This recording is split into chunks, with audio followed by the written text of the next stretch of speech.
ইসলাম সম্পর্কে সবচেয়ে প্রচলিত দ্বিতীয় ভুল ধারণা কি? অনেকে মনে করে মুসলিম মানেই ফান্ডামেন্টালিস্ট। আমরা জানি ওকলাহোমা বুনা হামলার সময় হামলার পরপরই মিডিয়াতে ছড়িয়ে পড়ে মিডল ইস্ট ষড়যন্ত্র, ইসলাম জড়িত এমন অভিযোগ। কিন্তু পরে প্রমাণিত হয় এই হামলাটি করেছিল এক আমেরিকান সৈনিক। তখন মিডিয়াতে কেবল ছোট্ট একটি সংবাদ দেওয়া হয়। তারা আর বলে না আমরা ভুল করেছি, ইসলামের বিরুদ্ধে ভিত্তিহীন অভিযোগ তুলেছি। তারা সে ভুল স্বীকার করে না।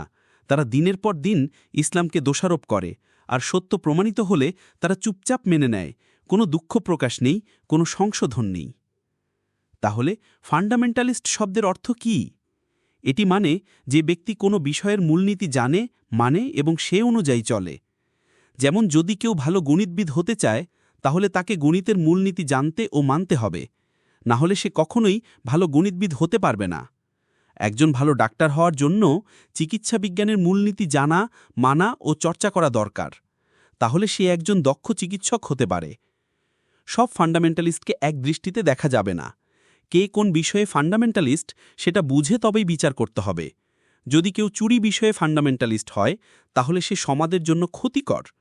কিন্তু কেউ যদি চিকিৎসা বিষয়ে ফান্ডামেন্টালিস্ট হয়, তাহলে সে সমাজের জন্য আশীর্বাদ। আমি ডক্টর জাকির নায়েক। আমি একজন ফান্ডামেন্টালিস্ট মুসলিম, এবং আমি এতে গর্বিত। কারণ আমি ইসলামের মূলনীতি জানি, মানি এবং পালন করি। আর আমি জানি ইসলামের একটিও মূলনীতি মানবতার বিরুদ্ধে নয়। হ্যাঁ, কেউ কেউ ইসলাম সম্পর্কে না বুঝে ভুল ধারণা করতে পারে, কিন্তু যখন আপনি যুক্তি ও প্রেক্ষাপটে সঠিকভাবে ব্যাখ্যা করবেন, তখন দেখা যাবে ইসলামের সব মূলনীতি মানবতার উপকারে আসে। আসুন দেখি অভিধানগুলো কি বলছে।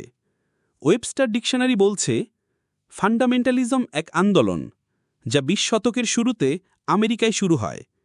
কিছু খ্রিস্টান আধুনিকতার বিরুদ্ধে গিয়ে বলেছিল বাইবেলের প্রতিটি শব্দ আল্লাহর পক্ষ থেকে। যদি এটা প্রমাণ হয়, তাহলে এটি একটি ভালো আন্দোলন, আর যদি না হয়, তাহলে এটি ভিত্তিহীন। অক্সফোর্ড ডিকশনারির পুরনো সংস্করণে বলা হয়েছে, ফান্ডামেন্টালিস্ট হল যে প্রাচীন ধর্মগ্রন্থ ও মূলনীতি কঠোরভাবে মানে। কিন্তু 9/11 ঘটনার পরে নতুন সংস্করণে বলা হয়েছে, ফান্ডামেন্টালিস্ট মানে যে ধর্মীয় মূলনীতি কঠোরভাবে অনুসরণ করে, বিশেষ করে ইসলাম, অর্থাৎ ইসলামকে আলাদা করে নেতিবাচকভাবে উপস্থাপন করা হয়েছে।